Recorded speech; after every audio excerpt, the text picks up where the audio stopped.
Hello student, मैं जय मौर्य। आज मैं आप लोगों के सामने वही चैप्टर केमिकल बॉन्डिंग का तीसरा बंध लेके आया हूँ, जिसका नाम है उपसहसंयोजी बंध, कोऑर्डिनेशन बॉन्ड। इससे पहले हम लोग आयनिक बंध और सहसंयोजी बंध के बारे में बात कर चुके हैं। आज हम बात करेंगे उपसहसंयोजी बंध के बारे में। तो चलिए, टॉपिक को स्टार्ट करने से पहले आप लोग लाइक एंड सब्सक्राइब जरूर करिए। चलिए शुरू करते हैं। उपसहसंयोजी बंध, इसको बोलते हैं कोऑर्डिनेशन बॉन्ड। जब दो परमाणुओं के मध्य इलेक्ट्रॉनों की साझेदारी द्वारा एक विशेष प्रकार का बंध बनता है, जिसमें साझे के दोनों इलेक्ट्रॉन उसमें से किसी एक परमाणु द्वारा दिए जाते हैं, उसे सहसंयोजी बंध कहते हैं। जो इलेक्ट्रॉन देता है उसे दाता अर्थात डोनर, तथा जो परमाणु इलेक्ट्रॉन युग्म ग्रहण करता है उसे ग्राही अर्थात एक्सेप्टर कहते हैं। इस बंध को एक तीर द्वारा व्यक्त करते हैं। चलिए, आयनिक बंध में हमने ये बताया था कि जिसमें एक परमाणु इलेक्ट्रॉन किसी दूसरे परमाणु को इलेक्ट्रॉन देता है, मतलब एक देने वाला होता है, एक ग्रहण करने वाला होता है। मतलब पूरी तरह से इलेक्ट्रॉन का स्थानांतरण हो रहा था, ट्रांसफर हो रहा था। अगर इलेक्ट्रॉन का स्थानांतरण हो, ट्रांसफर हो, तो इस प्रकार के बंध को हम बोलते हैं आयनिक बंध। और सहसंयोजी बंध में हमने ये बताया था कि जब दो परमाणुओं के बीच में परस्पर इलेक्ट्रॉनों की साझेदारी हो, मतलब एक परमाणु दूसरा परमाणु के बीच में एक एक इलेक्ट्रॉन या दो इलेक्ट्रॉन या तीन, मतलब समान संख्या में इलेक्ट्रॉनों की साझेदारी से अगर बंध बने, तो इस प्रकार के बंध को हम बोलते हैं सहसंयोजी बंध। उपसहसंयोजी बंध जो है एक विशेष प्रकार की बंध है, जिसमें यह होता है कि अगर कोई परमाणु किसी दूसरे परमाणु को अपना इलेक्ट्रॉन दे, और देने वाला वही होगा जिसके पास साझेदारी करने के बाद उसके पास एक्स्ट्रा इलेक्ट्रॉन बचा हो, वही किसी दूसरे परमाणु के पास जिसके पास इलेक्ट्रॉन की कमी हो उसी को इलेक्ट्रॉन देगा। इस प्रकार के बंध को हम बोलते हैं उपसहसंयोजी बंध, और इसको हम एक तीर के द्वारा प्रदर्शित करते हैं। ठीक, और तीर की जो दिशा होती है, जो नोक है, नोक हमेशा ग्राही की तरफ होगा, जो इलेक्ट्रॉन ग्रहण करने वाला होगा। चलिए एग्जाम्पल देखते हैं। जैसे O3 का बनना, ऑक्सीजन का परमाणु क्रमांक 8 होता है, इलेक्ट्रॉनिक विन्यास रहेंगे 2 6, मतलब वायतन कक्ष में 6 इलेक्ट्रॉन है। अष्टक पूर्ण करने के लिए 2 इलेक्ट्रॉन की आवश्यकता पड़ेगी। तो करेगा क्या, ये ऑक्सीजन साझेदारी करेगा।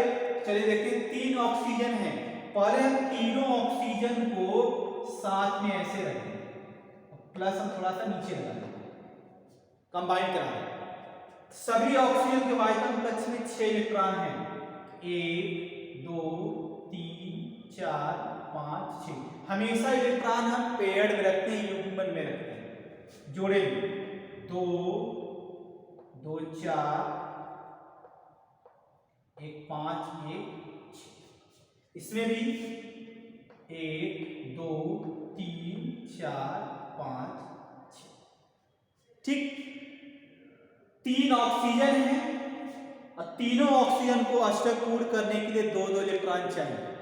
अगर आपके दिमाग में ये हो रहा है तो एक साझेदारी यहाँ करते हैं, एक यहाँ करते हैं, इस ऑक्सीजन का 8 हो जाएगा, लेकिन बाकी का 7 ही होगा। तो करते क्या है कि पहले हम इन दोनों ऑक्सीजन का अष्टक पूर्ण कर देते हैं, मतलब 6 इसमें है 6 इसमें है, डबल बॉन्ड बनाते हैं। अब इसके वायतन कक्ष में देखिए 1 2 3 4 5 6 7 8 पूरा हो गया। इस ऑक्सीजन की बात करें, इसमें भी 1 2 3 4 5 6 7 8 पूरा हो गया, लेकिन ये ऑक्सीजन बचा है। जब किसी परमाणु का अष्टक पूर्ण हो जाए, अष्टक पूर्ण करने के बाद अगर उसके पास एक्स्ट्रा इलेक्ट्रॉन पेयर बचे, 2 पेयर में इलेक्ट्रॉन बच गया युग्म में, यही युग्म इलेक्ट्रॉन इस परमाणु को दे दे, क्योंकि इसके वायतन कक्ष में 6 इलेक्ट्रॉन होना चाहिए 2। ये क्या करेगा, इस इलेक्ट्रॉन को एक तीर के द्वारा दे देगा, और इसी तीर के द्वारा बने बंध को हम बोलते हैं उपसहसंयोजी बंध। जैसे एग्जांपल एक और ले रहे हैं, HNO3 नाइट्रिक अम्ल है।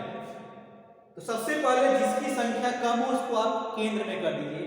नाइट्रोजन 1 है, इसको आप केंद्र में कर दीजिए, ये नाइट्रोजन। और नाइट्रोजन के वायतन कक्ष में 5 इलेक्ट्रॉन होता है, 1 2 3 4 5।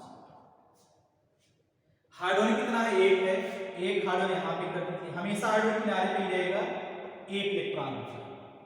3 ऑक्सीजन, तीनों ऑक्सीजन में 6 इलेक्ट्रॉन होगा, एक ऑक्सीजन यहां हमने कर दिया, यहां पे एक ऑक्सीजन हमने यहां पे कर दिया, एक ऑक्सीजन हमने यहां पे। ठीक है, तो चलिए एक चीज और है, कुछ थोड़ा सा गड़बड़ हो रहा है।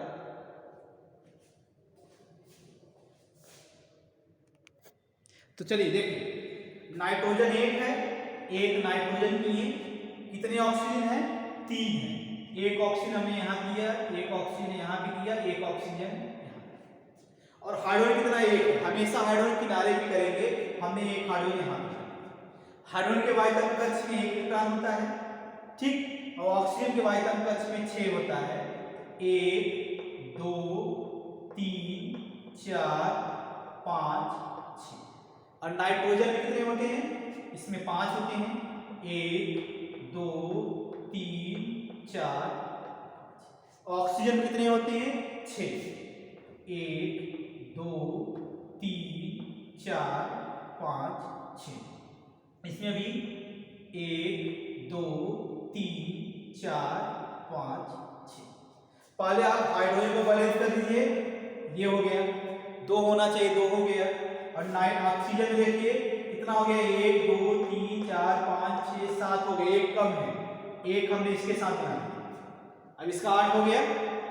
अब इस नाइट्रोजन में देखिए 1 2 3 4 5 6 7 हो गया। एक मिनट देखिए फिर कितना है, 1 2 3 4 5 6 हो गया, 6 हो गया। अब कितना चाहिए, 2 चाहिए, इसको हमने इसको कितना डबल बॉन्ड से जोड़ दिया। अब कितना हो गया, 1 2 3 4 5 6 7 8 कंप्लीट हो गया। अब इसका ये तो पूरा कम है, लेकिन ऑक्सीजन के वायतन कक्ष में भी 6 ही रहा, लेकिन इस नाइट्रोजन के पास एक इलेक्ट्रॉन युग्म बचा है। यही क्या करेगा, एक तीर के द्वारा इसको दे देगा, जिसकी वजह से इसके वायतन कक्ष में भी 8 इलेक्ट्रॉन हो जाएगा। इस तीर से बने बंध को हम बोलेंगे उपसहसंयोजी बंध। तो जल्दी से शॉर्ट स्क्रीन ले लीजिए इसका। तो चलिए अब एग्जाम्पल एक लेते हैं, जो सबसे फेमस एग्जाम्पल है H2SO4। इसका नाम होता है सल्फ्यूरिक अम्ल, ठीक है। तो कितने सल्फर है, एक सल्फर है, सल्फर का परमाणु क्रमांक 16 होता है, 2 8 और ये 6। बाकी ऑक्सीजन जानते हैं परमाणु क्रमांक 8 होता है, 2 6, और हाइड्रोजन का परमाणु क्रमांक 1 इलेक्ट्रॉन 1। सबसे पहले हम जिसकी संख्या सबसे कम हो उसको केंद्र में करेंगे। ऑक्सीजन सल्फर है, सल्फर को केंद्र में करेंगे, ये हमने सल्फर कर दिया, ठीक। अब ऑक्सीजन कितने हैं, 4 है, सल्फर के चारों तरफ ऑक्सीजन कर दीजिए। हाइड्रोजन कितने हैं, 2 ऑक्सीजन के पास इसको रख दीजिए। अब हाइड्रोजन कितने इलेक्ट्रॉन हैं, 1 इलेक्ट्रॉन हाइड्रोजन में है और 6 सल्फर में, 6 ऑक्सीजन में भी है। तो अब लिख दीजिए 1 2 3 4 5 6, इसमें भी 1 2 3 4 5 6, इसमें भी 1 2 3 4 5 6, इसमें भी 1 2 3 4 5 6, इसमें भी 1 2 3 4 5 6। सबसे पहले हम हाइड्रोजन को बैलेंस करेंगे, 2 होना चाहिए, हमने क्या किया, एक एकल बल से जोड़, इधर भी हमने क्या किया, एक एकल बंध से जोड़। ठीक है, अब हाइड्रोजन बैलेंस हो गया। ऑक्सीजन देखिए अब कितना हो गया यहाँ पे, 1 2 3 4 5 6 7, यहाँ भी 1 2 3 4 5 6 7, एक और चाहिए, एक सल्फर से जोड़ हो गया। अब इसका 8 हो गया, 1 2 3 4 5 6 7 8, इसका भी 1 2 3 4 5 6 7। अब सल्फर का देखिए, 1 2 3 4 5 6 7, सल्फर भी 8 हो गया, इसका भी पूरा हो गया। लेकिन दो ऑक्सीजन अभी बचे रह गए जिनके वायतन कक्ष में 6 इलेक्ट्रॉन ही है। इस सल्फर के पास दो लोन पेयर भी बचा है। यही लोन पेयर अर्थात इलेक्ट्रॉन युग्म क्या होगा, इसको एक तीर के द्वारा दे देगा। इस प्रकार से यहाँ पे और यहाँ पे क्या बनेगा, कोऑर्डिनेशन बॉन्ड बनेगा।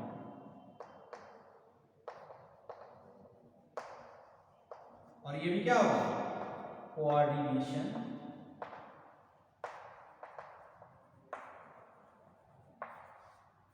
तो चलिए शॉर्ट स्क्रीन ले लीजिए।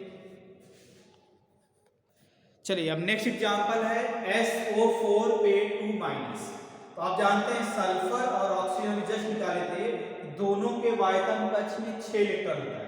सल्फर 1 है, इसको आप केंद्र में कर दीजिए।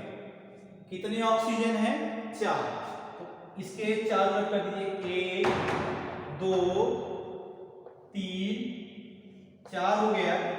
अब कितने इलेक्ट्रॉन है, सल्फर के वायतन कक्ष में 6 इलेक्ट्रॉन होता है, तो आप सभी सल्फर ऑक्सीजन के वायतन कक्ष में 6 कर दीजिए।